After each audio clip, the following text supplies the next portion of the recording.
Hi, நீங்கள் ஷாப்புக்கு போய்ட்டு ஒரு செகண்ட்ஸ் மொபைல் எடுக்க போகிறீங்கன்னு வச்சுக்கலாம். ஒரு மொபைல் ஷாப்புக்கு அது திஃப்ட் மொபைலாக இல்லையான்னு தெரிஞ்சுக்க ஒரு சின்ன ட்ரிக்ஸு சொல்கிறேன். அது கண்டிப்பாக தெரிஞ்சு வச்சுக்கோங்க. இந்த மொபைலில் *#06# அடிச்சிங்கன்னா ஐஎம்இ நம்பர் வந்துடும். அந்த ஐஎம்இ நம்பர் கொண்டு வந்து இந்த ஆப் நீங்கள் வச்சுருக்கிற மொபைலில் வந்து டவுன்லோட் பண்ணிக்கிங்க.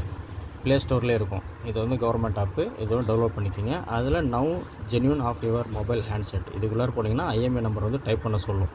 இதில் வந்து அந்த ஐஎம்இ நம்பர் டைப் பண்ண சொல்லும். சரிங்களா? இப்போ நான் ஃபஸ்ட்டு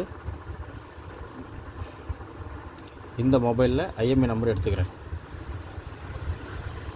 இந்த ஐஎம்இ நம்பர் தூக்கி இதில் போட்டோம்னா இந்த மொபைலோட டீட்டெயில் எல்லாமே வந்துடும். ஒருவேளை அதில் வந்து பிளாக் லிஸ்ட்டுன்னு இருந்துச்சுன்னா அது வந்து கண்டிப்பாக தீஃப்ட் மொபைல். அது வந்து வாங்கவே கூடாது, ரிட்டர்ன் கொடுத்துருங்க. நான் வந்து இதில் வந்து *#06# அடிக்க போகிறேன். ஐஎம்இ நம்பர் வந்துடும். நான் இது கொஞ்சம் ஹெட் பண்ணிக்கிறேன்.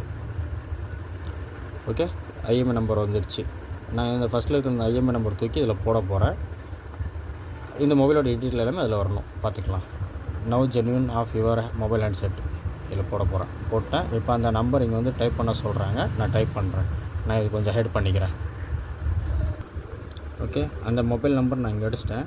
இப்போது கீழே இருக்கிற சப்மிட் கொடுத்தா அந்த மொபைலோட டீட்டெயில் எல்லாமே இங்கே வந்துடும்.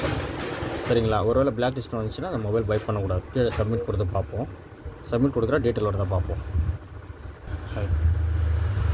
நான் இந்த ஆப்ஸில் ஐஎம்இ நம்பர் அடிக்கும்போது என்ன ஆகுதுன்னா, இந்த ஒரு நாளைக்கு 2-3 முறை நம்ம செக் பண்ணலாம். நான் அளவுக்கு அதிகமாக செக் பண்ணிட்டதுனால இன்றைக்கி இது செக் பண்ண முடியாதுன்னு டீட்டெயில் வருது. அதனால் நான் வேறு ஒரு இதில் உங்களுக்கு நான் ஐஎம்இ நம்பர் செக் பண்ணி காட்டுறேன். ஒரே நிமிஷம்.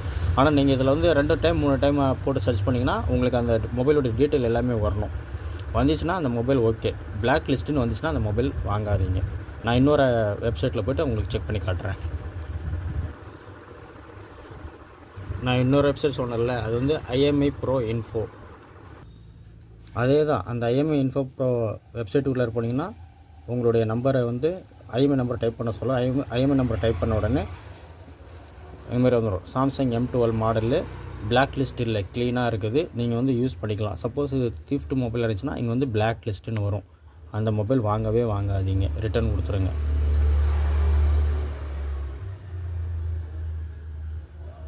இங்கே போட்டிருக்க பாருங்கள். லாஸ்ட் ஆர் ஸ்டோலன் மொபைல் வந்து ஸ்டோலன். இந்த மொபைல் வந்து பிளாக் லிஸ்ட் டேட்டாபேஸ் ரெக்கார்டு. இங்கே வந்து பிளாக் லிஸ்ட்டுன்னு வரும். அந்த மொபைல் திருட்டு மொபைலாக இருந்துச்சுன்னா, திருட்டு மொபைலு இல்லை ஏதாவது மிஸ் பண்ணிட்டாங்கன்னா அவங்க வந்து கம்ப்ளைண்ட் பண்ணியிருப்பாங்க இல்லையா? அதனால் அந்த ஐஎம்இ நம்பர் வந்து பிளாக் பண்ணியிருப்பாங்க. இங்கே வந்து பிளாக் லிஸ்ட்னு வரும். அந்த மொபைல் இருந்துச்சுன்னா வாங்காதீங்க. அவ்வளோதான். இந்த மாதிரி க்ளீன் அப்படின்னு வந்துச்சுன்னா